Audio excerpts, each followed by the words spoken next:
রাষ্ট্র সংস্কারে গঠিত বিভিন্ন কমিশনের মধ্যে নির্বাচন ব্যবস্থা, দুর্নীতি দমন পুলিশ ও সংবিধান সংস্কার কমিশন প্রধান উপদেষ্টা অধ্যাপক ডক্টর মোহাম্মদ ইউনূসের কাছে প্রতিবেদন জমা দিয়েছে।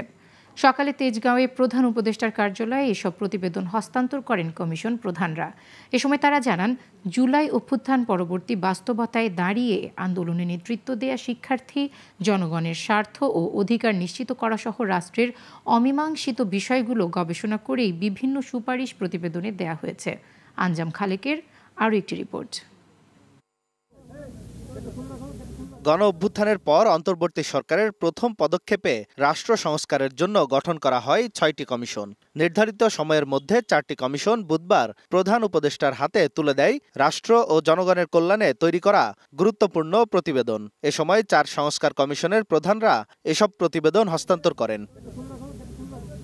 এর মধ্যে নির্বাচন ব্যবস্থা সংস্কার কমিশনের প্রধান বদিউল আলম মজুমদার বলেন, নির্বাচন ব্যবস্থাকে প্রাতিষ্ঠানিক রূপ দিতে নির্বাচনী আইন পরিবর্তনের পাশাপাশি কিছু প্রাতিষ্ঠানিক পরিবর্তনের সুপারিশ আছে প্রতিবেদনে।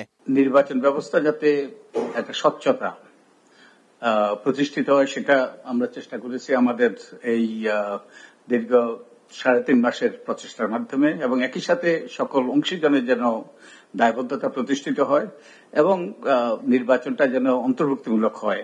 দুদক সংস্কার কমিশন প্রধান ইফতেখারুজ্জামান জানান, ২ ধরনের সংস্কারের সুপারিশ রেখে প্রতিবেদন তৈরি করা হয়েছে।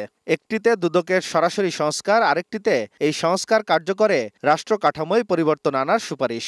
দুর্নীতি দমন কমিশনের মতো প্রতিষ্ঠান কোন দেশে একক মতো বাংলাদেশেও এককভাবে দুর্নীতি নিয়ন্ত্রণ করতে পারে না। তার উপরে কেন্দ্রীয় দায়িত্ব দুর্নীতি নিয়ন্ত্রণের, কিন্তু তার জন্য একটা উপযোগী রাষ্ট্রীয় এবং সামাজিক পরিবেশ লাগে। পুরো রাষ্ট্র এবং সমাজকে সম্পৃক্ত করতে হয় দুর্নীতিবিধি অবকাঠামোতে। পুলিশ সংস্কার কমিশনের প্রধান সরফরাজ হোসেন বলেন, পুলিশকে রাজনৈতিক প্রভাবমুক্ত করার উপর জোর দেয়া হয়েছে। যেগুলো জনসাধারণের জন্য প্রয়োগ করতে গেলে জনসাধারণের কষ্ট লাভও হবে, এই ধরনের আইন আমরা তো এগুলোকে আমরা সুপারিশমালা দিয়েছি, তৈরি করেছি। এখানে 3টি ভাগ করেছি, একটা অবিলম্বে বাস্তবায়নযোগ্য, তারপর হলো মধ্যমেয়াদী, একটা দীর্ঘমেয়াদী। এদিকে দেশের মানুষের প্রত্যাশার সঙ্গে মিল রেখে একগুচ্ছ সুপারিশের কথা জানিয়েছেন সংবিধান সংস্কার কমিশনের প্রধান আলী রিয়াজ।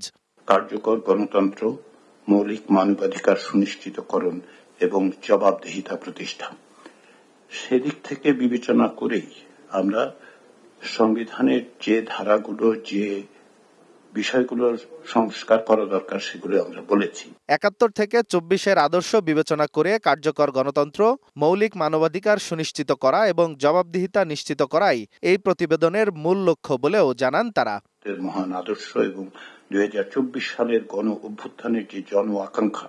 আঞ্জাম খালেক, গ্লোবাল টেলিভিশন, ঢাকা।